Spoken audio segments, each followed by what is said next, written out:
It's me, Vicky Marie. Good morning, good afternoon, or good evening, wherever you are in this crazy world we're living in. And today we're going to talk about something that I've been wanting to talk about for so long. We've talked about it before on this channel, water safety, basically. And, you know, we've had good friends of this channel, Rebecca Ramsey has been on here, who sadly lost her son Dylan. Who went swimming in a place that perhaps he shouldn't have gone swimming in, but you know, people weren't educated, and Rebecca's whole ethos, if you like, in life now, apart from just living a life, and of course she's got her other children and a husband, to make sure, or to try, because I think it's impossible to avoid any sort of tragedies, but to minimize them, to educate people in water safety, especially young people. Her son was only 13 years old. So anyway, you know, I'll try and remember and put the links to those videos. Rebecca came on as a guest, and also came on with Phil from Beneath the Surface, who is like a volunteer diving organisation that very quietly, without fuss and fanfare and ego, help with recoveries of either animals, dogs or people, if they're asked to by the families. They're not there with big fanfare, look how fantastic we are, like another diver we know. And he also came onto the live stream, didn't he? And we did a live stream with Rebecca and Phil. And of course, since then we've had, you know, as always, there always seems to be sad cases of people some people go into the water voluntarily because they use that as a way of deleting themselves. And that Phil can help families at least get closure on what's happened to their loved one, you know, by recovering their bodies at least, because the worst thing, of course, is to never know what's happened to your loved one, or to never find them, never be able to give them a decent burial, a respectful burial, etc., whether it's people or animals. You know, you would want, even if it was your dog that fell in the water, you'd want it found, you know, even though it was maybe deceased, you wouldn't want to think that it was just there, you know. So these are very important things that Phil and his team do. And we're going to have a look at some of the challenges that they face. So his thing is recovery. Rebecca's, of course, is prevention. She tries to tell people how to avoid being in that position in the first place. Whereas Phil, sadly, his position is recovery, but also education. He does a lot of water safety tips that we're going to look at. He shows us what is underneath in some of the places that people think are safe to go swimming. You know, and this trend at the moment for open water swimming, it's not safe to go open water swimming, especially on your own. It just isn't, because you don't know literally what's beneath the surface. So that's you know, but the sort of advice we're going to look at also applies if you're swimming in a pool, if you're abroad. It doesn't matter what country you're in, if you're in the sea. All these things are just steps that you can take. I mean, already here in Spain, you know, on the beaches near me, there's been several people have died already, you know, and we're only in July. We've got a long way to go yet. Sometimes people, elderly, more older people, have heart attacks while they go out to sea. People don't realise how cold the water is, and I'm a prime example of that. You know, I didn't realise. You think because it's hot, then the water must be hot. But it isn't always that hot, because it takes a long time for it to warm up. And the deeper in you go, the colder it gets. And so you can get cold water shock and things like that. And one thing I've noticed, having a lot of cold showers at the moment, really does take your breath away, even though the water in Spain, it never gets really cold. It's tepid at the best. You never get a freezing cold shower, except maybe in the winter. But it still takes your breath away. You know, you have to sort of like that. So you can see that somebody swimming in water, even though they may think it's going to be warm because it's warm outside, the water is not necessarily warm, apart from what might be lurking there in the surface that you can catch your feet on, or, you know, and get you into trouble. There are many ways. So, you know, the thing is as well, I don't want to be saying, no, don't go and enjoy water, or don't, you know, I don't want to be a party pooper in that sense. You know, it's just being careful about it, isn't it? Like anything else, you know, you can enjoy something, but you have to be aware of possibilities. To me, you should always wear a life jacket when you swim in anywhere that's not got a lifeguard. I know Rebecca would say no lifeguard, no swimming, but if people do go swimming where there aren't lifeguards, but you could wear a life jacket, couldn't you? That's just an easy way. You know, if you're going to jump in that lake or the wherever, wear a life jacket. Anyway, and of course, a lot of this advice is maybe you don't do that, but you may have young ones in your family that do, you know, maybe your own children, your grandchildren. You know, there is people who go paddle boarding, kayaking, any sort of water sports, anything to do with water. You have to be careful. You have to respect water. You know, just like everything else, you have to respect the sea. You have to respect the conditions of nature and things when you go hiking. Or, you know, if you're going to do dangerous things, you have to, or what could potentially be dangerous things, then you have to at least take all the precautions you can, don't you? Or you should do anyway. So that's what we're going to talk about today. And most of it won't be me talking. It'll be me showing you videos that either Phil or Becky's put on. You know, also another video we're going to look at somebody who sadly lost their young son.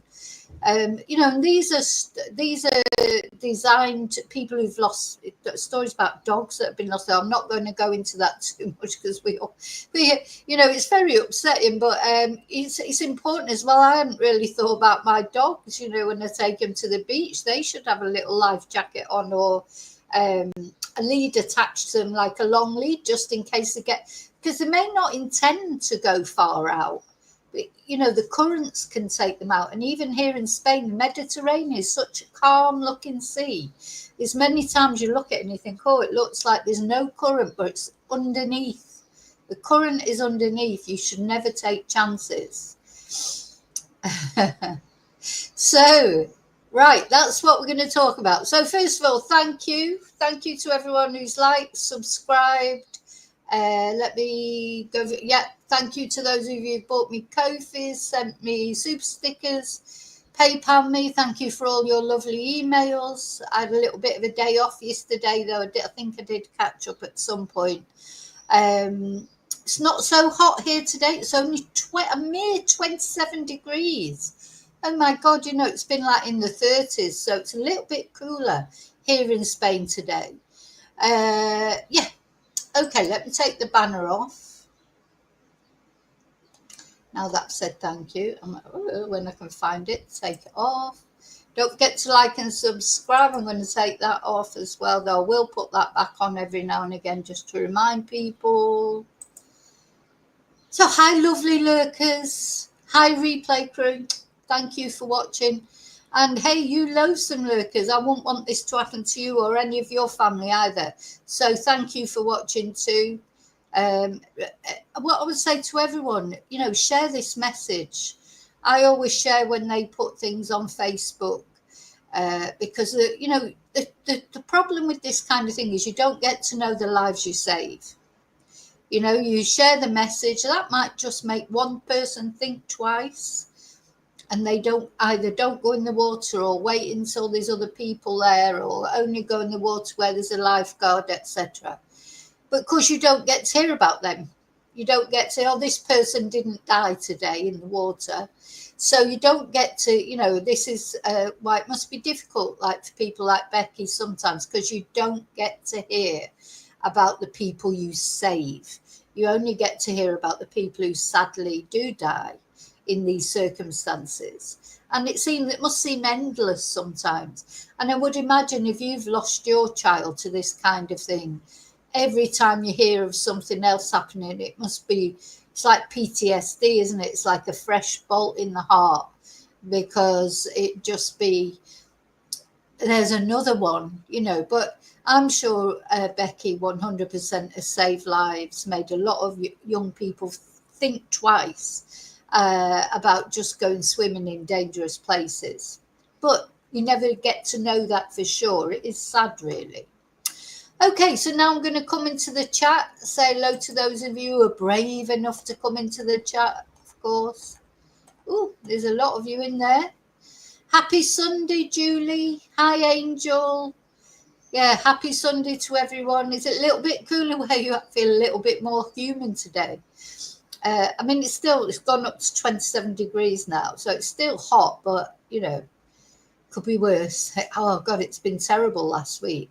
But I think it's hot in the UK as well, isn't it? Everyone's stifling. Hi, Bluebell. Hi, David. Hi, Heather. Yeah, Julie, it is an important.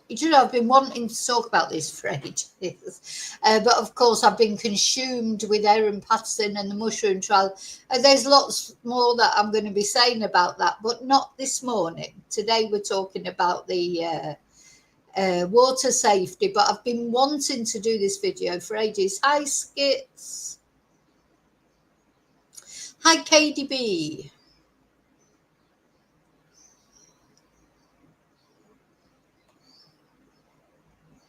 Yeah, it's been hot, hasn't it? In the UK, everyone's been moaning about it.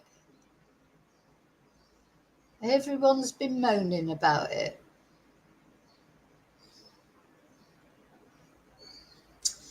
Yeah, a little bit cooler. Oh, Skits, I'm sorry to hear that, but I'm glad to hear that they drowned. Oh, sorry, I thought you said nearly. Oh, I'm so sorry to hear that, Skits. Roasting in Cambridgeshire. Yeah, we're going to watch a video like that, Bluebell.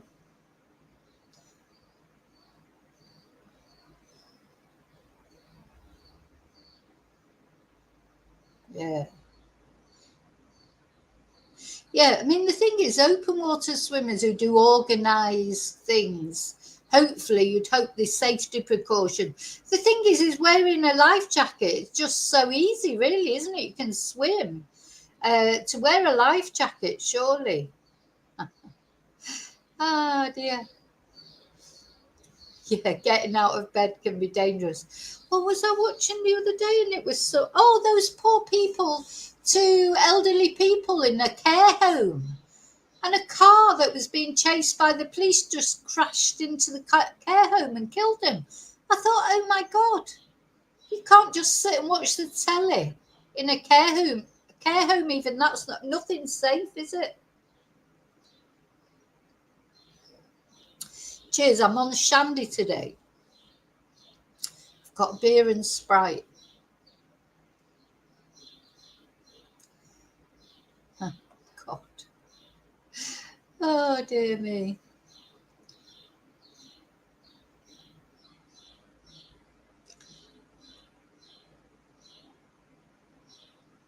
Hi, Geordie Lass.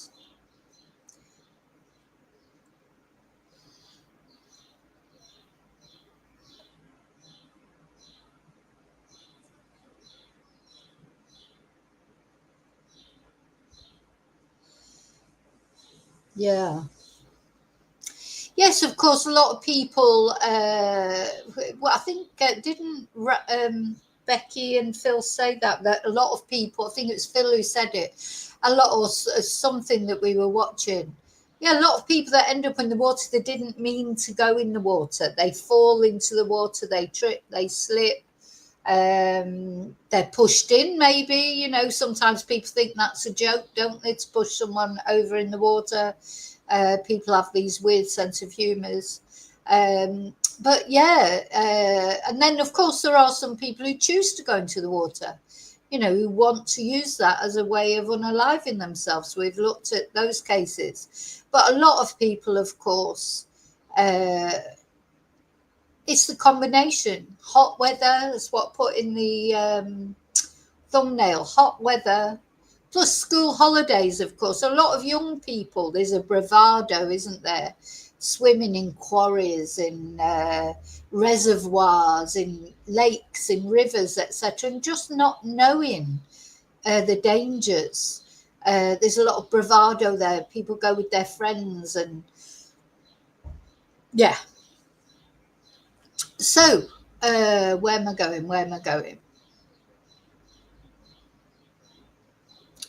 And of course, you know, people that go into the sea, they mean to go into the sea. They go into the sea to cool down, but sometimes, as I say, a lot of times it seems to be they have heart attacks or the currents. They get carried out by the currents. You'd be surprised. A friend of mine, her mum nearly drowned. She came that close to drowning in a very calm. The thing about the Mediterranean Sea, well, I think the Atlantic Sea is quite choppy, isn't it? And you'd perhaps think of it, you'd be wary of it. But a lot of people, they think, oh, the Mediterranean, it's as still as anything, you know, and but all the currents are underneath, and there's certain beaches that are notorious of people getting taken away. And my friend's mum got taken away, and her husband couldn't save her. He had to come back to the shore, and luckily a younger guy, not a lifeguard actually, but just a young guy, went out and got her, and he must have been trained in recovery, because she was pushing her husband down as well. She was panicking. Anyway, in this what we're going to look at in this video, of what to do if you do find yourself in that position. And of course, the worst thing you can do is panic, isn't it? So, you know. Hi, Yvonne. So, yeah, so we're going to look at several things. We're going to start off with looking at the beneath the surface Facebook, which will lead us to some of their YouTube videos. But look at this video. So this is it's Drowning Prevention Week, and the weather is hot, but the water is not. It can be very tempting to cool off in open water, but cold water incapacitation are still very real dangers. Also, you don't always know what entanglements and hazards hide below. This footage is from one of our team members on a training dive in Scotland yesterday. Trees, rusted metal, barbed wire, shopping trolleys and fishing line are just some of the hazards we regularly encounter in our waters that can be extremely dangerous. Please use designated safe swimming areas that have been cleared and made safe, preferably with rescue facilities available, and avoid potentially dangerous waters. Let's just watch that one more time. I mean, it's scary to think of that underneath your, you know, you won't see any of this from the surface. You won't see it from the surface. Barbed wire. God.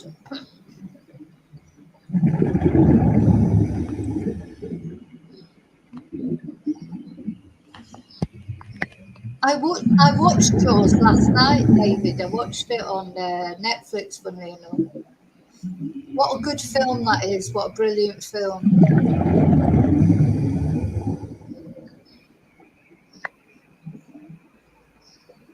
that is easily what you could get your feet caught on.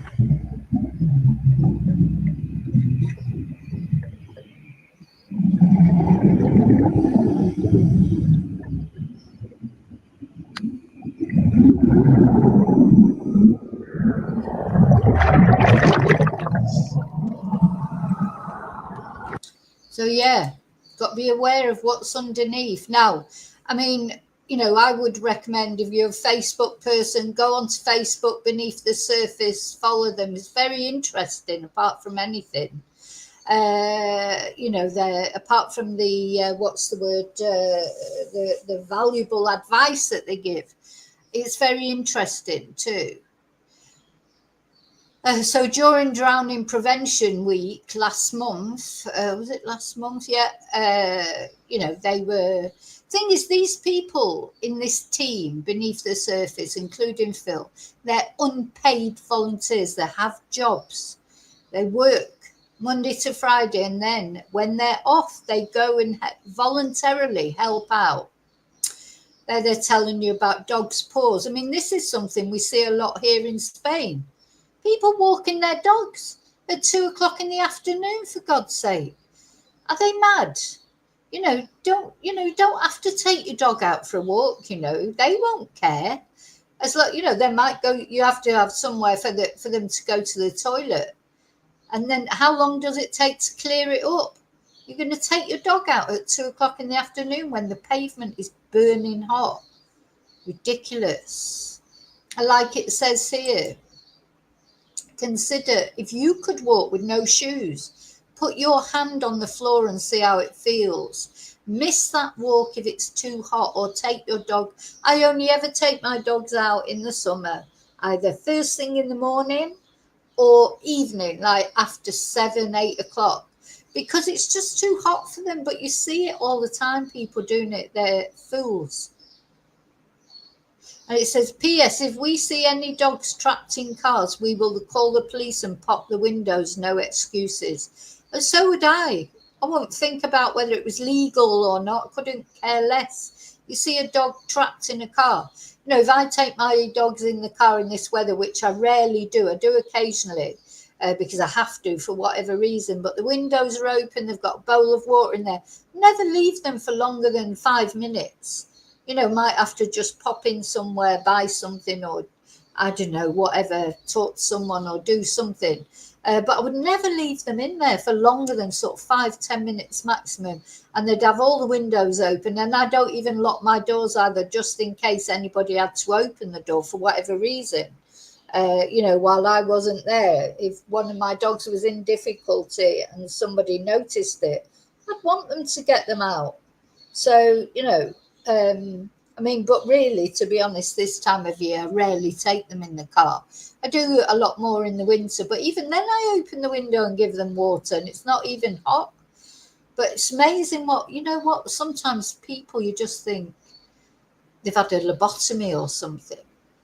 Anyway, so that razor wire and barbed wire entrapment that they posted, that video, they took it out.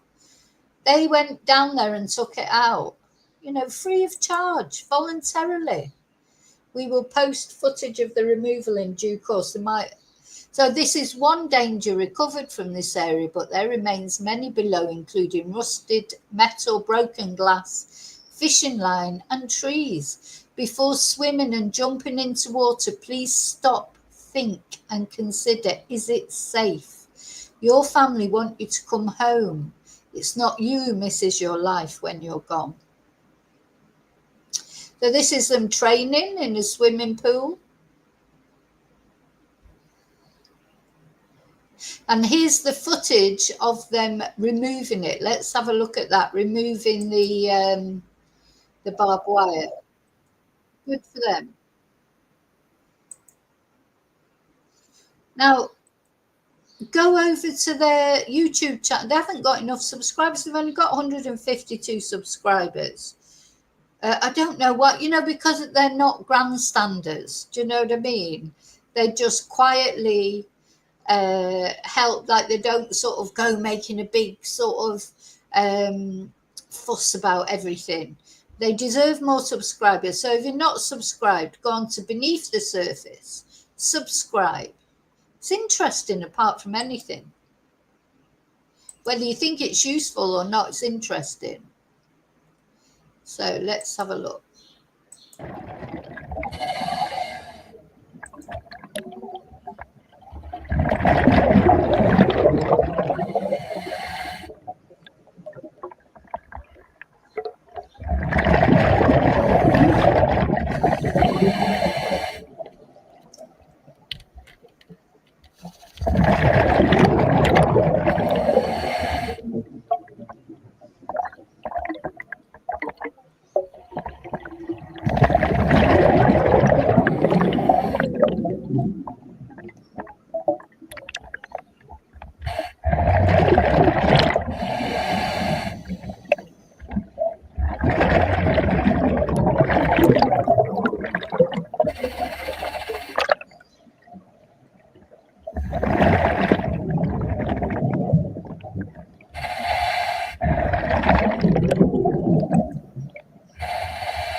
I mean, you must really love diving, must it? You know, diving is not my thing. You know, it just looks very claustrophobic to me. But they must enjoy diving.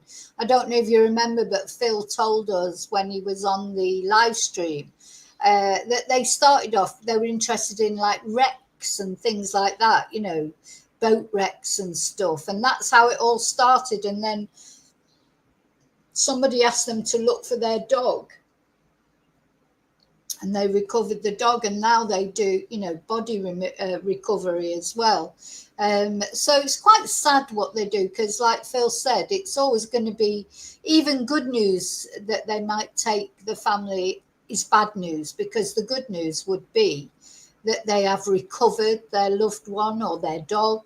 But of course, that's sad as well. It's not good news in that sense. I mean, the good news would be that their loved one was found alive and well, or their dog. But having said that, it's good if they can give some answers to that family, some resolution. So it's sort of good. It's bittersweet, isn't it?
It makes you wonder how it got down there. Just some irresponsible twonk probably threw it in the river, you know, thinking, oh, we'll just throw it in the river or reservoir or whatever it is. How irresponsible.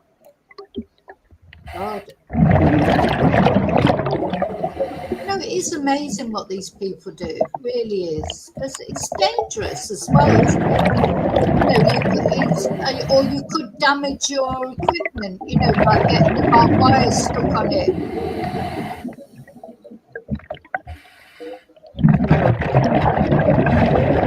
You know, people should fancy putting it there in the first place.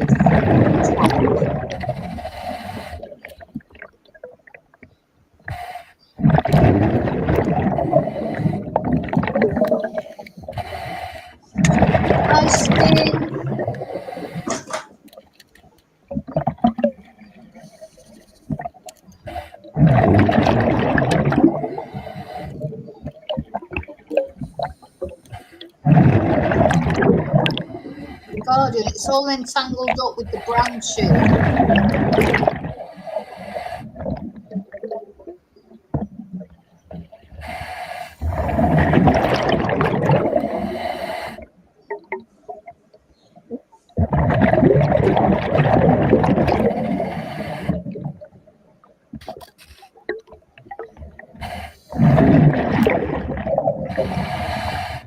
God. That toilet. Oh, dude, people are so irresponsible, aren't they? Imagine just chucking all that in the water.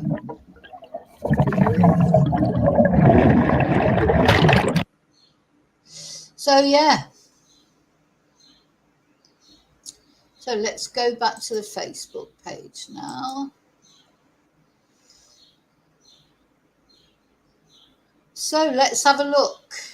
Do you ever think about swimming in quarries? Do you know what may be in that quarry? We'll show you. Is this the same one or is this a different one? I think this might be a different one.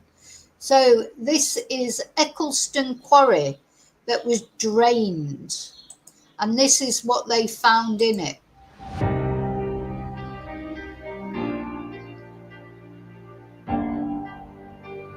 God. Cars. It's probably a prime place to put insurance jobs. People saying their car's been stolen, dumping it in a quarry.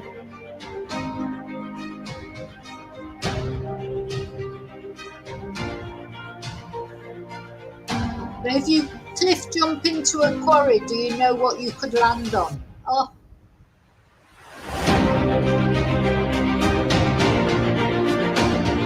Do you know what you could get trapped on? Sorry, I'm just going to turn the music up.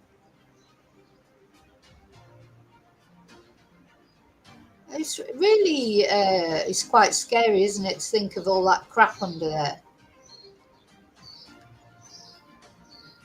And then when it's full, of course, it looks lovely and inviting when the sun's shining. You know, it's like, oh, this looks lovely. God.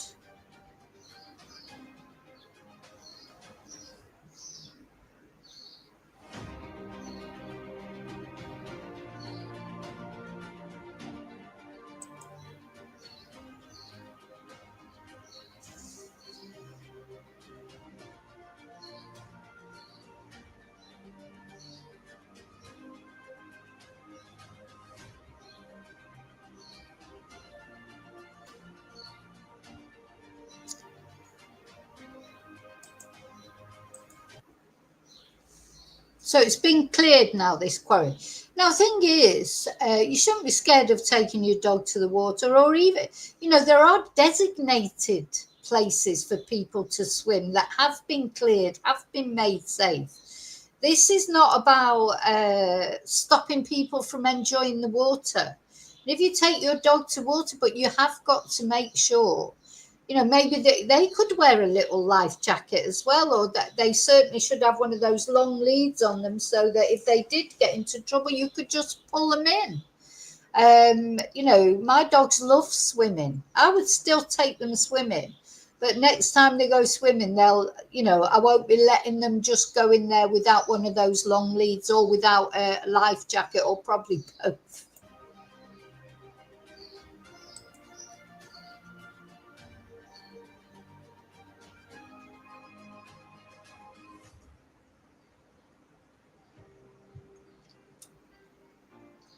So how great. So it's now a water sports centre, staffed 24 hours a day, 7 days a week. So now it is safe to go to.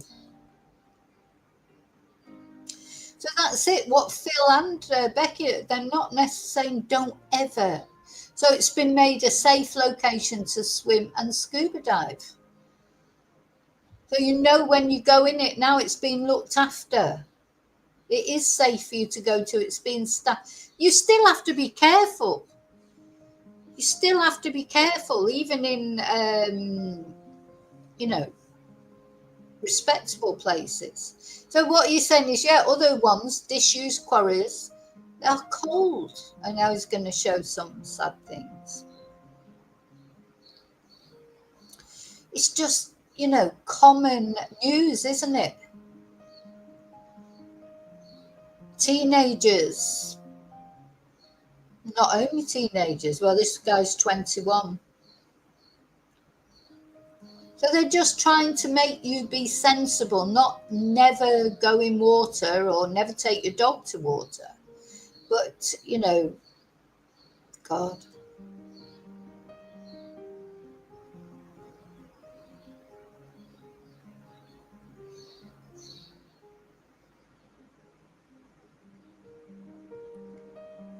Thing is, these are all avoidable deaths, aren't they? Stop, think, don't swim in quarries. You know, good advice. Not telling you never to go swimming or not to enjoy the water, not to enjoy the heat. It's saying don't go to these dangerous places and do it. So, okay, where are we going now? Back to Facebook. So, yeah, now this I think is very interesting. Float to live. So, if you ever are in that position, here's advice of what to do if you're struggling in the water. Where does it start? Here, I think. So, it's giving you advice what to do. Float to live. If you're struggling in the water, you should lean back and hold out your arms. You should not struggle. You should maybe shout for help, but you're floating to live. Tilt your head back with ears submerged, it says. That's a bit hard to do because you wouldn't want your ears to go under the water. But anyway, that's the advice. Tilt your head back with ears submerged. Relax and try to breathe normally. Move your hands and legs to stay afloat. So when it says that, it doesn't mean great big struggling motions. It's just almost like doggy paddle, but on your back, isn't it? Just gentle movements to keep you floating. It's okay if your legs sink. We all float differently. Okay, so if you ever are in that position or someone you're with is in that position, this is the advice: to float as long as you can until help comes. You know, because it can take a little while, can't it, for someone to get something to help pull you out. So again, tilt your head back with ears submerged. Relax and try to breathe normally. Move your hands and legs to stay afloat and wait for help. And it's okay if your legs sink. We all float differently. And this is advice from the RNLI. You know, so if you do happen to be in that position for whatever reason, that's what you should do. What else? So this is sharing here a post that was made by Rebecca. So doing it for Dylan. Dylan is the name of her son. Dylan Ramsey, who unfortunately was 13 years old when he died, but she quite often shares stories. She goes all over the UK trying to you know, drill it into young people or adults, you know, the advice, her advice. What have we got here? Just their training. More training. A rescue. And this was, unfortunately, yeah, I don't think I'm going to go into this, but this poor dog was recovered. And I think this must be the owner here. We cannot thank you enough for recovering her body. Although not the outcome we'd hoped, at least we can give her a dignified cremation. I think this is Nala, yeah, Nala, who very sadly got into trouble in the water, but at least they recovered her. Oh, bless. Just heartbreaking, isn't it? And this is where she was found. This is the weir in Carlisle, and this is where they found Nala deceased. And this was the weekend. You know, they're saying to people, don't swim in weirs. But look, everybody's there jumping off. You know, they must feel sometimes that just, just, they must feel like they're talking to deaf ears sometimes. Let's have a look at this. Well, this is a demonstration on the danger of swimming in a weir. How long is it yet? Now, we've been going around the county trying to increase knowledge or awareness about the concerns that we have with how many people are drowning in UK rivers. And what you can see here, one of the watches at Caversham Road Fire Station, Red Watch, they've designed what we're calling a drown tank. And the purpose of this is to show people exactly how you drown or why you drown around a water feature such as a weir.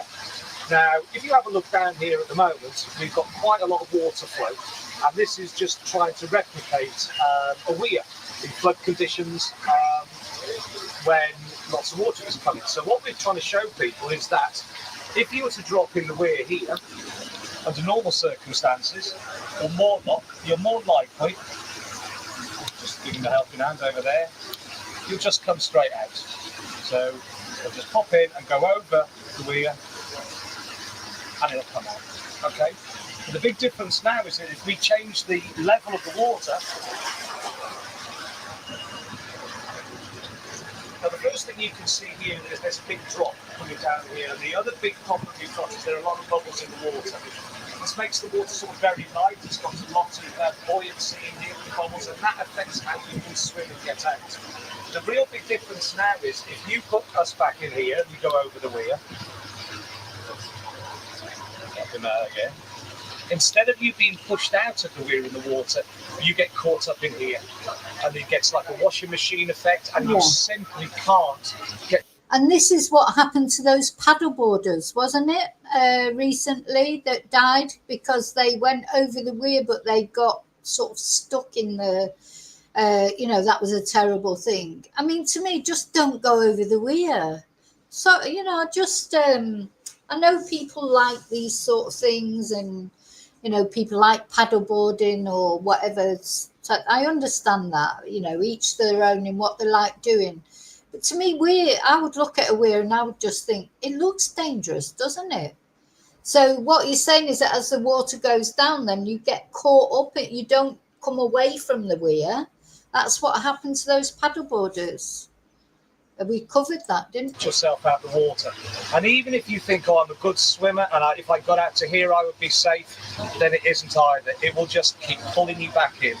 And what we call this is recirculating water, and that will drag you back in, and it will keep dunking you underneath. So on the both sides of here, on there and on there, it will keep pulling you back and then keep drowning. And of course, with the cold water effect that you have, with your muscles getting tired, with your hyperventilating, your heart rate's increasing, eventually you will drown. You'll start taking in water and you get tireder, and this effect will just keep pulling you there.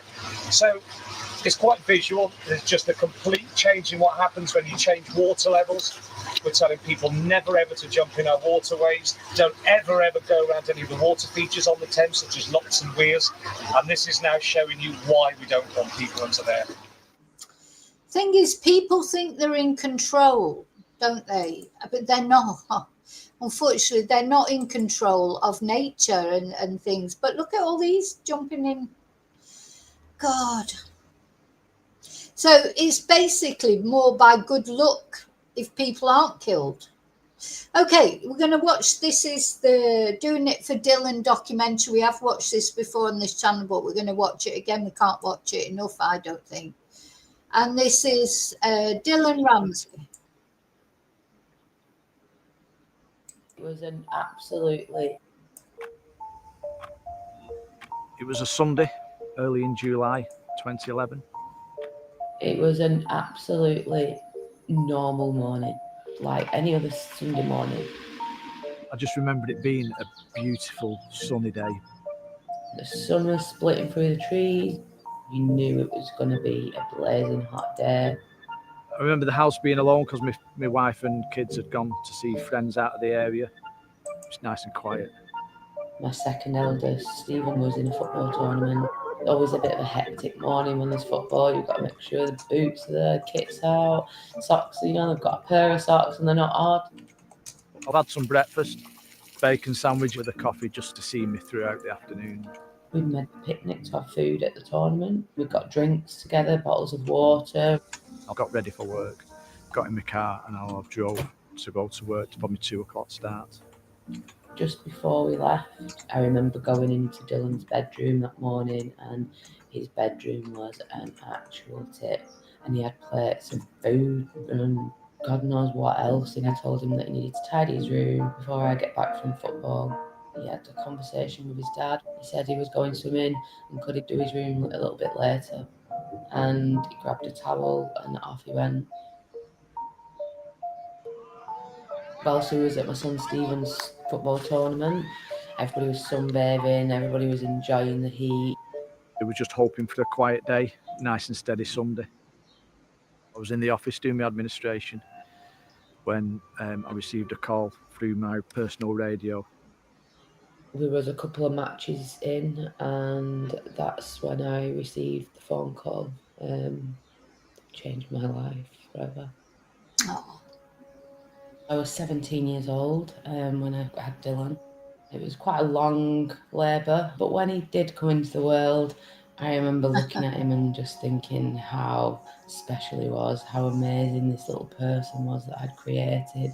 And I just remember promising him that I would love him unconditionally for the rest of my life, and I would protect him as best as I could. He was very, very, very much a people person. He loved people. So when he went to nursery, he would want to be friends with you and you and you and you and everybody else. Dylan could be anybody. He was going to be the Red Power Ranger. That was it. That was his dream. He was going to be the Red Power Ranger. And I really think he believed he was going to be the Red Power Ranger. He competed at Sports Day and won everything that he attended. Everything that he did, he won it. Then he went to high school, and again, he started on the same foot. He was beating everybody, and he was top of his game, so he became Athlete of the Year. And, you know, he was very, very, very physically fit. First time he ever went swimming, he was 8 months old. His ability just grew and grew and grew, and at primary school, Dylan could already do the lengths. Dylan could swim quite well. Like, he just loved water. He was very much a water baby. I never in a million years would have thought that if Dylan said, "I'm going swimming," that those would be the last words he ever said to me. The call came out over personal radio to all available patrols. Could they attend the Hilltop Quarry, where there was a child in trouble in the water? Immediately, I've shouted up on my radio that I will attend. I told my mum that we needed to get to the quarry. We needed to get there pretty quick. There's been an accident. And at this point, I'm thinking that Dylan's fallen from the quarry edge. I'm thinking that I'm going to a broken arm, but the water never entered my head. The water never entered my head. I rang my dad and I said, "You need to come and pick up the kids, because I think I'm going to have to go to hospital." I remember being blocked in, and there was a police officer behind us, and he was trying to pull my mum for driving erratically. I got out of my mum's car and jumped into his car. I said to him, "The little boy that you can hear about on your radio," I said, "that's my son." I said, "Please, can you get me there as quickly as possible?" I remember the first time I saw Dylan, his eyes were closed. His skin was very, very pale. He's such a beautiful boy, isn't he, as well, poor Dylan. It's such a loss to Rebecca, but anyway, it was quite a long time ago now. He was only 13 years old. And I don't know if you remember, but when Rebecca appeared on my channel the first time, it was approaching the 13 years where it would be that Dylan was longer not on this planet than he was on this planet. But you know, whenever I look at photos of Dylan, he always makes me want to smile, because he's just got such a cheeky face, and you can see, you know, he's a special boy. But anyway, I was going to say something else and it's gone just looking at this picture of Dylan. So Rebecca, she's a tough cookie. She chose, Well, no, she didn't choose. She was sort of forced into it, really, by what happened in her life. But what she does is she tries to turn it into some kind of positive. Her raison d'etre, I suppose you could call it, is to try and stop this happening to any other family. She also counsels families who are going through it. She's always there for people. She's received awards. She's received an honour from the royal family, from Buckingham Palace. And she just keeps plugging away. And sometimes she probably doesn't even feel like getting out of bed, but she does it. She just carries on because she has no choice, I suppose. But, but the thing is, every time we look at a picture of Dylan, it is a little bit like, at least a little bit, that he is still alive. We're talking about him. We're looking at the photos of his beautiful face. He's got that character in his face, just like his mum. And his lips were just blue, and there was just no reaction from him whatsoever. I knew that we were going to be in trouble trying to save him. I remember he was driving at 100 mile an hour. I looked at the guy's speedometer who was doing 140 zone. Alarm bells were obviously ringing by this point. I remember praying, and I'm not religious at all, but I prayed so hard that my little boy would be alright. I just kept rocking backwards and forwards, saying, please be alright, Dylan, please be alright, Dylan, please be alright, Dylan, please be alright, Dylan, please be alright, Dylan. We were performing CPR for about 15 minutes. It seemed like an hour. One thing I remember from my sergeant doing the chest compressions is the actual gurgling sound of the water within Dylan. I did my best, but I'd failed.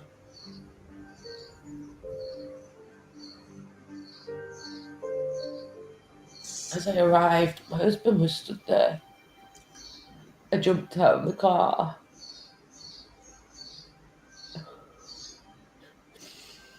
And he screamed that Dylan was dead.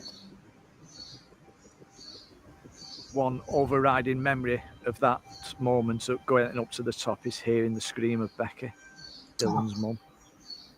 And that noise will live with me.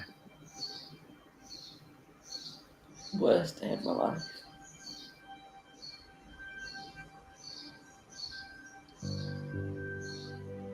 Immediately after losing Dylan, like that night, I knew that if this could happen to Dylan, then this could happen to anybody. And I knew that I needed to understand what had happened to Dylan. I couldn't understand how a young, fit, able-bodied swimmer could lose their life in open water swimming. When you go into water and it's cold, you're automatically shocked and your esophagus closes. Yeah, and the thing that Rebecca always wants to put over is, Dylan, he was fit and healthy, he was strong, he was an athlete. He wasn't, it was a surprise in that way. A lot of people think, oh, I'm strong enough to do that, I'm fit and healthy or whatever. It doesn't matter because you cannot. Now, he had been swimming for about 20 minutes already, so it's strange that he suddenly got into difficulty. There's some talk that there may have been he may have caught his foot on something again that was at the bottom of the quarry. Did he have cramp? Did he get cold water shock? I mean, it's strange that he had been swimming okay for 20 minutes. Maybe he just got tired.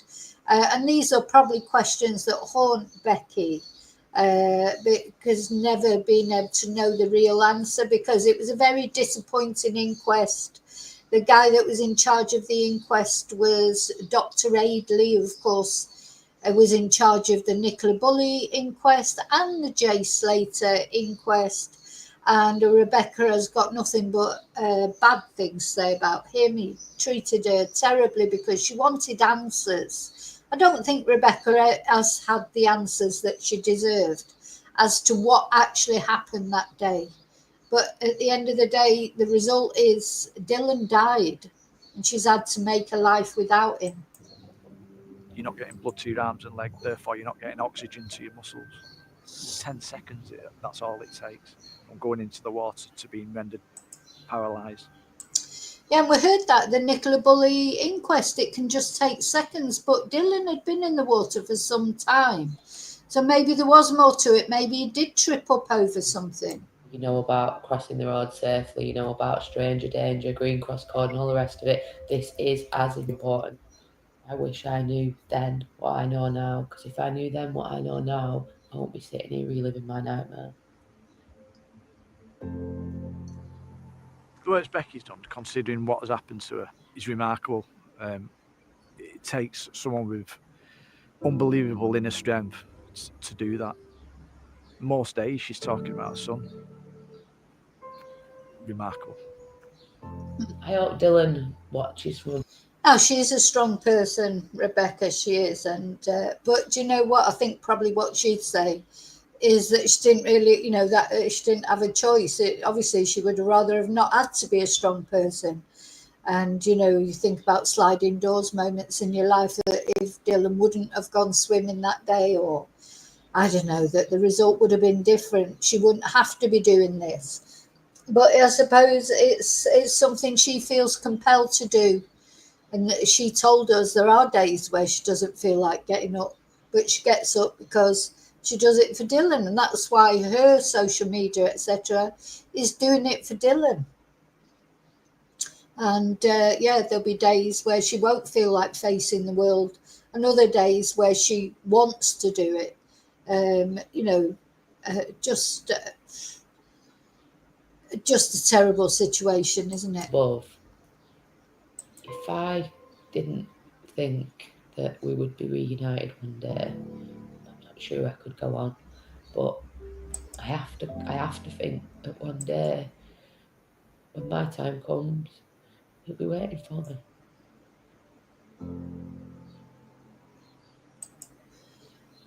So she has to go on. She feels she doesn't have a choice, obviously,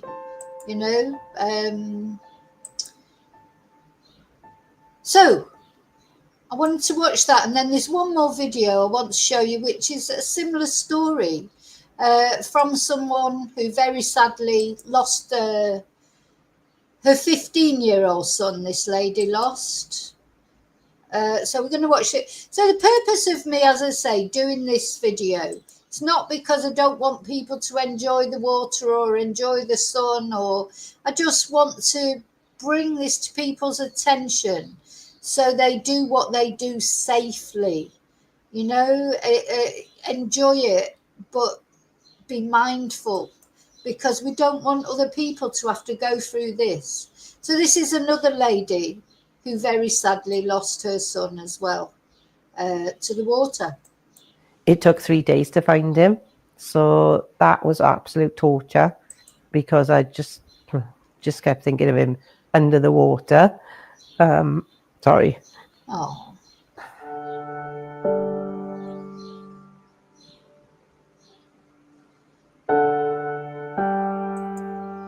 So this is another reservoir, this time in Wales, in the UK. Another grieving mother. Reuben, he never got out the water. Basically, they'd walked around from where they'd been camping. The next thing, it was a decision that some of them made was to swim in the reservoir. Now, the distance they swam across is really far, and when you look at it, you just think, how on earth, would they have done that? They swam, and Reuben got into difficulty, sadly, 3/4 of the way across. It's one friend in particular, he tried to put him on his back. He was struggling and kicking, and said that basically, no, I can't do it. And he said, go. So when they look back, Reuben was disappearing. It's very hard to describe the impact of losing a child, but I would say it ripped our family apart. For parents, do you know where they are? Do you know where your teenagers are, for example? Do you know that they go swimming? I didn't know. Yeah, that's it. You don't know where they are. I mean, I've found out so many things about number one son that, you know, they leave your door, they close the door behind you, and you think they've just gone up the road or they've gone to their friends. They do all sorts of things. And unfortunately, you just don't know. That is the nature of teenagers. But the thing is, I think it's important, though, if you can sit your teenagers down, talk to them, show them these kind of videos, just so that if they go, because a lot of it is caused by bravado. You find a lot of times these teenagers, especially, they haven't gone swimming on their own. They've gone with their friends, like they probably had a dare there to go across that reservoir, and it was too much. And if they knew, you know, maybe they knew about other teenagers that have died doing this, or just to be able to say no to their friends. I think it's hard to say no to your friends, isn't it, when all your friends go, no, come on, oh, you know, from calling him a pussy or this, that, or the other, oh, come on, because this is what teenagers do. You know, teaching your teenager to hold their ground and say, no, I'm not doing it, it's dangerous. It's difficult, but you never know. If you show them these sort of videos, you sit them down for a talk about water, cold water shock, just might save one life, mightn't it? And as I say, we don't get to know the lives that are saved. You know, you can bet that through this summer, if this heat wave carries on in the UK or anywhere else, I know in some of the countries that my followers watch from, it's winter at the moment. But this applies where, you know, it'll apply later when your summer starts. You know, just we don't, as I say, we don't get to know the lives we save, but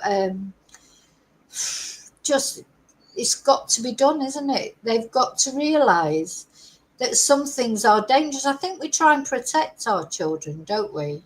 You know, it's like you don't want to be telling them horrible things like this. You want them to enjoy their childhood, etc. But some things are important. It's like, I think it was Rebecca saying earlier, we teach young people not to go off in cars with strangers, don't we? We teach them not to accept sweets or go and see puppies or all those kind of things. There's other, we tell them that drugs are bad, but I don't think maybe there's enough talk about water. That he was in the reservoir. I knew he was camping, and that didn't enter my head, because for me, I was thinking that's such a risky thing to do. I wouldn't have thought they would. So you do need to know what they're doing, and then obviously you need to give the advice to them and tell them what could happen if they don't know it. Because the last thing you want is somebody ringing you or calling to your door and saying, you know, you're not going to see your child again. Because that, you know, if it can happen to me, it can happen to anyone. I think we all go along thinking all those things to happen to other people. But, you know, I'm one of those other people. Yeah. Bless him. Oh, hello. So, I think that's the last thing that I wanted to show you. Oh, one more, just a post from the Lancashire Fire and Rescue Service.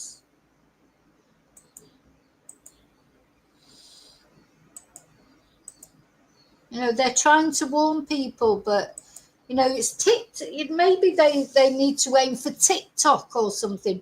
Do young people go on Facebook these days? It's all TikTok, isn't it? And Snapchat, and maybe they need to get in touch with young people. But having said that, it's not only young people, of course. Lots of people do it, don't they? Adults that go wild water swimming on their own, etc.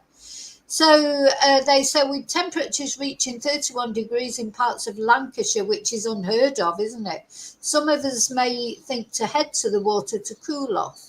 But remember, water can be much colder than you think, even on hot days. Cold water can be deadly, even if you're a strong swimmer. It can cause cold water shock, which can take your breath away and overwhelm your body within minutes.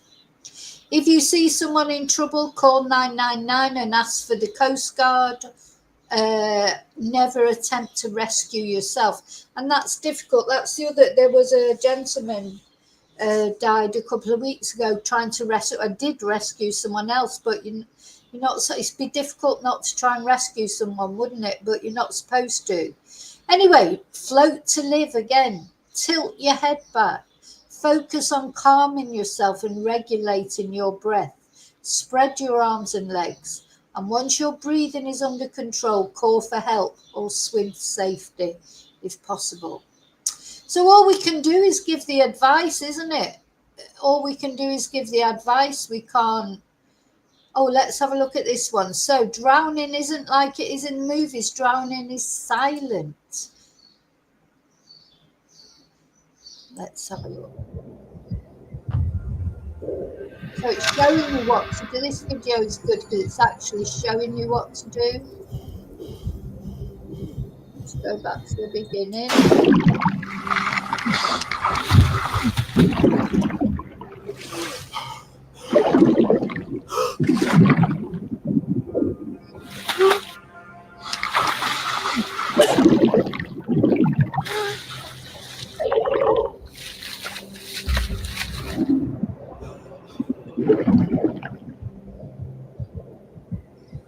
You just have to sort of let yourself go and flow.